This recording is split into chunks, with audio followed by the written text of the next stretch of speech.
அண்ணா பல்கலைக்கழகத்தின் உதவி பேராசிரியர் திரு கவியரசு அவர்கள் இணைப்பில் இணைகிறார். கவியரசு, வணக்கம். உங்களுக்கு என்னோட ஆங்கில புத்தாண்டு நல்வாழ்த்துக்கள் நம்முடைய நேயர்கள் சார்பாகவும் தந்தி தொலைக்காட்சி சார்பாகவும் முதல்ல தெரிவிச்சுக்க விருப்பப்படுறேன். கவியரசு, இன்னைக்கு ஒரு முக்கியமான நாள் இஸ்ரோவிற்கு.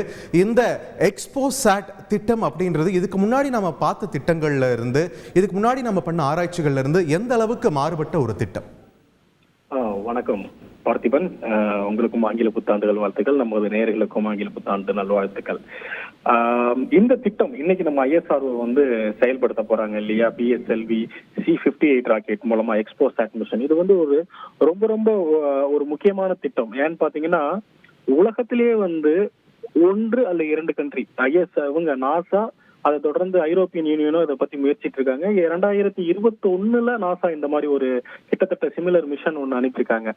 சோ உலகத்திலேயே 2வது முறையாக இதை வந்து நம்ம முன்னெடுக்கிறது, இந்தியாவிலேருந்து முன்னெடுக்கிறது ஒரு முக்கியமான நிகழ்வா பார்க்கப்படுது.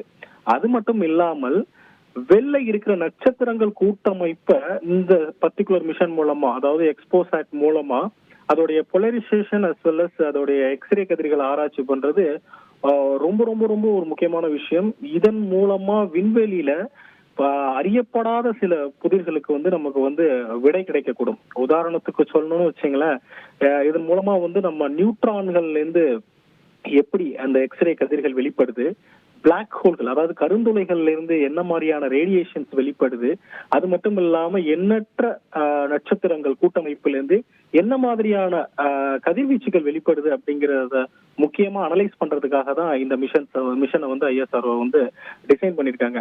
நம்ம முன்னாடியே நம்ம வந்து ஒரு ஆதித்யா மிஷன் அனுப்பியிருப்போம். அந்த ஆதித்யாவோட மிஷன் வந்து சூரியனை அனலைஸ் பண்றது அப்படின்ட்டு நம்ம ஆல்ரெடி பார்த்திருப்போம்.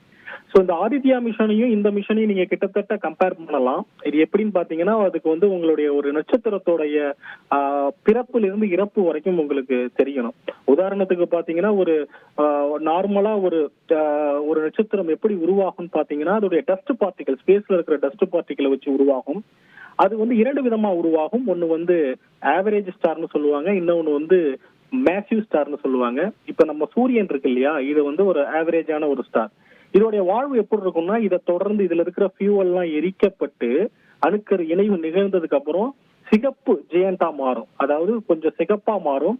அதுக்கப்புறம் பிளானட்டரி நெபுலா அப்படின்னு ஒரு அமைப்பு சொல்லுவாங்க. அதுக்கப்புறம் ஒயிட் டிராப்ட்னு ஒண்ணு சொல்லுவாங்க. அதோடைய வாழ்வாதாரம் முடிஞ்சிடும்.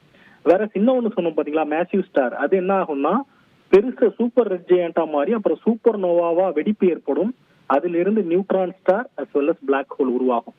இப்ப சொன்ன பாத்தீங்களா, இந்த நிகழ்வு எல்லாமே ஆராய்ச்சி பண்றதுக்காக தான் இந்த பர்டிகுலர் மிஷனை வந்து நம்ம அனுப்புறோம். சோ உலக நாடுகள்ல பாத்தீங்கன்னா 1-2 கண்ட்ரிகள் மட்டும் முக்கியத்துவம் போக்கஸ் பண்ண இந்த ஒரு விஷயத்த இப்ப ISRO இந்த புத்தாண்டுல ஒரு முன்னெடுப்பு நடவடிக்கையா எடுத்திருக்காங்க. இது எதிர்வரும் காலங்கள்ல இது ரொம்ப முக்கியமான ஒரு பேசப்படக்கூடிய ஒரு ஆராய்ச்சியா அமையும். பார்த்திபன், செய்திகளை உடனுக்குடன் தெரிந்து கொள்ள உடனே சப்ஸ்கிரைப் பண்ணுங்க.